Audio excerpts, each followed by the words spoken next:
UDF സർക്കാർ ജനങ്ങളെ വഞ്ചിക്കുകയാണെന്ന് BJP. മുൻ സംസ്ഥാന അധ്യക്ഷൻ കെ. സുരേന്ദ്രൻ.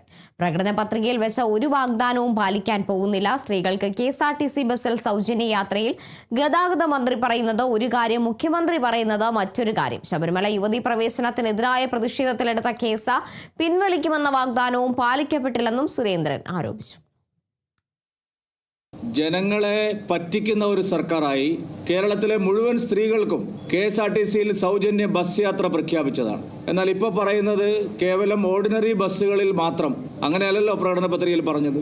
ഗതാഗത മന്ത്രി പറയുന്നത് ഒരു കാര്യം, മുഖ്യമന്ത്രി അവകാശപ്പെടുന്നത് മറ്റൊരു കാര്യം.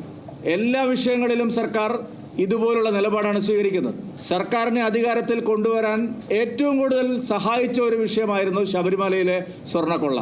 മുഴുവൻ കുറ്റവാളികളെയും നിയമത്തിന് മുമ്പിൽ കൊണ്ടുവരുന്നത് 2019 മുതൽ UDF അവകാശപ്പെട്ടിരുന്ന ഒരു കാര്യം, പിന്നീട് പ്രകടന പത്രികയിൽ 2 തെരഞ്ഞെടുപ്പുകളിലെ പ്രകടന പത്രികയിലും അവർ പറഞ്ഞൊരു കാര്യം, പിണറായി വിജയൻ മുഖ്യമന്ത്രിയായിരുന്ന കാലത്ത് ഈ ആവശ്യം ഉന്നയിക്കുകയും മുഖ്യമന്ത്രിക്ക് കത്തയക്കുകയും നിലപാട് വ്യക്തമാക്കുകയും ചെയ്തിട്ടുള്ളതാണ്. ഈ വിഷയത്തിൽ ഒരു തീരുമാനവും സർക്കാർ എടുത്തില്ല.